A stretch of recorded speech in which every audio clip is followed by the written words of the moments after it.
Aries, ituloy natin. This is an Aries Sun, Moon, Rising, and Venus collective reading for the month of December.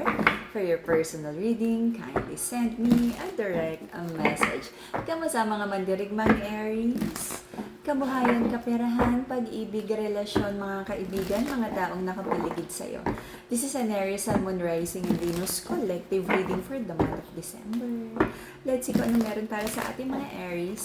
Aries Sun, Moon, Rising, and Venus collective reading for the month of December para sa ating mga Aries. Collective reading para sa ating mga Aries.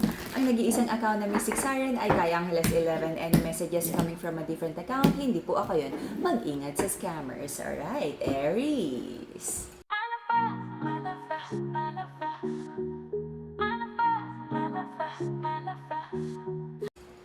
Marami kang iniisip about mga pangarap mo, wish fulfillment, ano na yung kailangan gawin, ano yung mga next step. Alam mo kung ano yung gusto mo. At you're figuring it out kung paano mo makukuha ang iyong mga pangarap. Alright. So, there's an energy here na parang kung ano yung mga pinurso mo na pangarap at relasyon in the past, hindi naging maganda yung energy. Hindi naging masaya. But right now, meron kang mga bagong koneksyon na you're trying to share your dreams. At kung sino man itong mga tao in the past na nasaktan ka, hindi mo na pagkatiwalaan, sabi mo this time, i-realign mo na, magiging mas discerning ka na sa mga taong nakapaligid sa'yo, pipiliin mo na kung sino mapagkakatiwalaan, because sabi mo this time, priority mo na ang sarili mo at priority mo yung pangarap na binubuo mo. You're trying to move forward, though marami kang doubts about mga prayers mo, kailan ba ito sasagutin ni God. At some point, kinailangan mong magpahinga, to go with the flow, and to trust the divine, kung ano yung blessings na para sa'yo at a given chapter of your life. Marami rin naging challenges pagdating sa pag-ibig, na may mga bagay na alam mong toxic, but sabi mo, sige, tanggapin na muna, kasi wala namang solution for now. May mga pagtitiis, sacrifices ka na ginawa pagdating sa relationship, mga connection na nasa paligid sa'yo. But at some point, kailangan mo rin gumawa ng paraan para matanggal mo yung sarili mo dyan, because you knowing na hindi naman tama yung mga tao na to, ang connection na to, at yung sitwasyon na to sa buhay mo, you staying there is a matter of choice at some point. Kailangan mong pagplanuhan ang iyong exit plan. Okay. For most of you, nagkaroon ng ending sa mga bagay na alam mong burden lang para sa'yo. Okay? Pagdating sa kasal, kung may pamilya o may batang involved, I feel ginagawa mo na lang yung duties mo na maging very civil dito sa partner mo, kung may mga binabayaran o may mga inaayos pa na mga bagay na hindi naman talaga basta-basta mapuputol. Okay? Nagkaroon ng para sa'yo, for some of you, no, hindi madaling umalis sa connection na to. And meron kang mga nababalitaan na hindi mo pa rin gusto, but it is what it is. Okay? Nakikiramdam ka, ano yung next plan, ano yung next move, ano yung mga next na gagawin. Para sa may involved na nagsasama na, may mga plano, kasal, may mga na-involve, may mga na-involve. At presently, may nakikita akong mga third energies, mga tao, koneksyon na hindi dapat nakasali sa partnership na to, na nakakasira ng relasyon nyo. But I feel you're trying to fix and you're trying to heal from this broken heart energy. For some of you, nag-walk away na at nag-heal na. For some of you, chumechempo na kailan ba mo kakayanin, especially sa side ng feminine, na mag-walk away at ayusin ang buhay mo. But I feel for most of you, ginagawa ko ano yung tama. For a little percentage ng population dito, may little hope ka pa na nararamdaman para ilaban pa ang connection na to. But I feel kung ano man yung mga nagiging decision mo, iba-iba tayo ng chapter, iba-iba tayo ng timeline. But I feel ko ano man yung ginagawa mo right now, yan ang alam at nararamdaman mong best solution based sa kung ano yung specific na situation ng buhay mo right now. Okay? I feel in the past, okay. Harmony sa situation, Madagascar, rose quartz, the pink crystal. For mental clarity and stronger connection with your intuition, the purple crystal, amethyst. Okay? I feel in the past, nagkaroon naman ng malaking blessing. At kung ano man itong dumating na pera sa'yo, I feel nagkaroon ng mga pagtatalo. May pagtatalo tungkol sa pera. Someone is being dishonest about parte mo sa pera. Ito ba ay obligasyon ng isang baby daddy, what do you call that? Sustento or hatian pagdating sa pamilya. Nagkakaroon ng conflict pagdating sa pera, obligasyon, hatian. Benta ba to pagdating sa pera, pamilya? May isang sinungaling sa'yo. Okay? Mental clarity and stronger connection with your intuition, amethyst. Para magkaroon ng harmony sa pagsasama, mga taong nakapaligid sa'yo, the pink crystal, Madagascar, rose quartz. May isang lalaki na konektado sa'yo na punong-puno ng dishonest energy. Alam mo naman at may record na sa'yo ang masculine na to about dishonest behavior. Okay? So, nag-iingat ka na sa pagtitiwala sa lalaki na to. If you're manifesting abundance, the yellow and happy crystal, Brazilian citrine.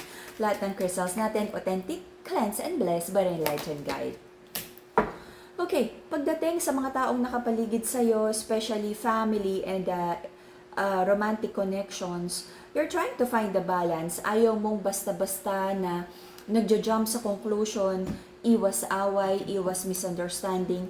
Hinahanap mo lagi yung wisdom, hinahanap mo lagi na parang tama ba yan? Intuition ba yan? Or masyado ka lang nagdududa? Okay? So kung ano yung mga nararamdaman mong duda about the situation, about the connection, nakikiramdam ka, it's like a balance of your intuition and your logic at kung ano yung mga na-observe mo, which is the right thing to do.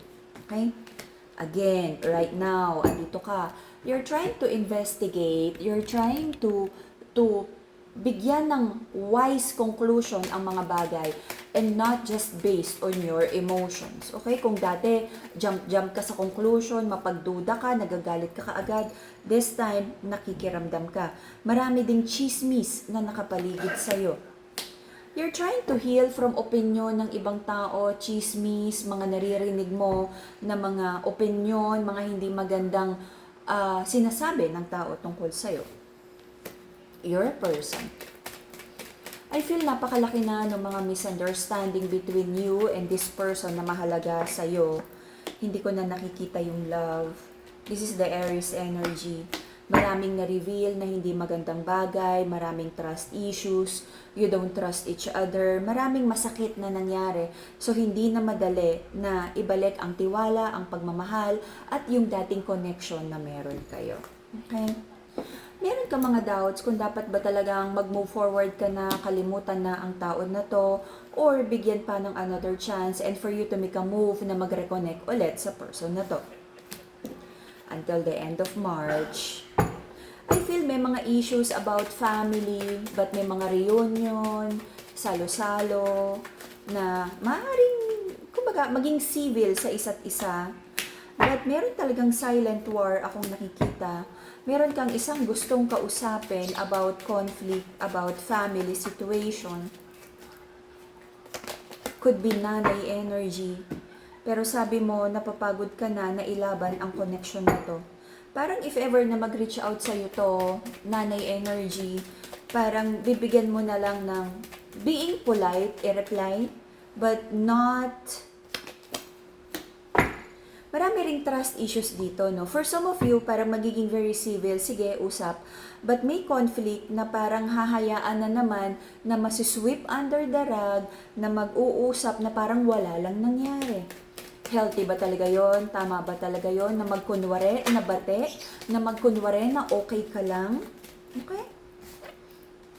There is a mommy energy here na, okay, take it how it resonates, napakaraming energy. There's a mommy energy here na parang may kailangang pag-usapan about pamilya, bata, kung anumang setup. And someone is manifesting communication, reconnection, victory. But merong toxic family tradition na nandito na parang dapat kung tatay, no, na dapat tatay masunod o nanay masunod. Na yung energy na to ay maaaring makaapekto sa bata, sa family, or sa happiness nung gathering na to. Okay? Na parang may very stubborn and controlling energy na siya dapat masusunod. Siya yung leader. Okay? Na walang boses ang ibang tao dito. And may mga taong nakapaligid dito sa energy ng family na to na parang sheep, okay? Na sige sunod na lang para walang away. Sige okay na yan to keep the peace. But someone, pagdating sa family, take it how it resonates na parang merong very controlling energy. This is like a masculine energy regardless of the gender. Masculine kasi is the doer, the action taker, very controlling, no, na siya yung magdi-lead at siya lagi yung masusunod. Gusto niya siya lagi yung panalo. At may mga taong supporter, no, na parang blindly supporting and agreeing para wala lang conflict sa family energy at maaaring naapektuhan yung mga bata sa ganitong klaseng toxicity. Okay? May silent war, may cold war, and a group of people is accepting this kind of tradition and this kind of, ugali.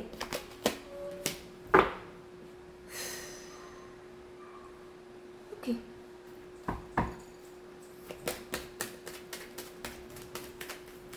Tradition, family, conflict. This is like an energy of, alam mo yung religious, but not righteous. Dapat laging tama, dapat laging nasusunod. May mga usapang pera, and kung hindi kayang maghanda, kung hindi kayang magregalo, wag nang magregalo.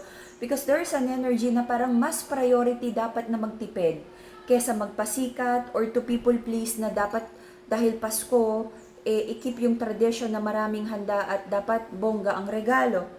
Kung hindi kaya, wag nang gawin kasi nababaon sa utang.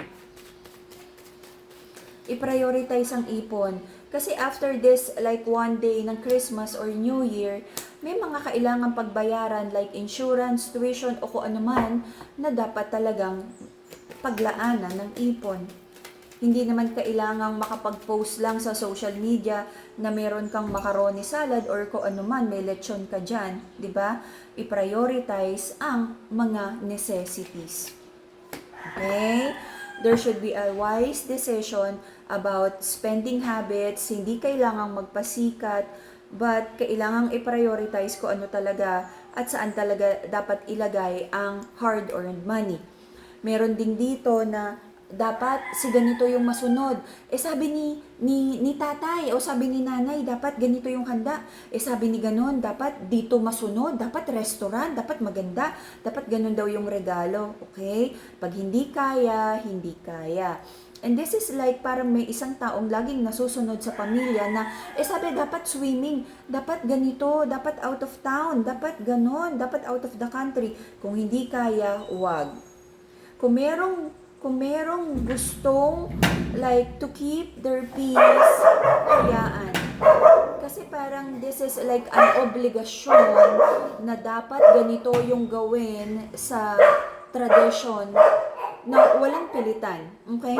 Dapat ang pagsasalo, dapat ang reunion ay based sa pagmamahal at willingness na kung ano lang yung kayang ibigay.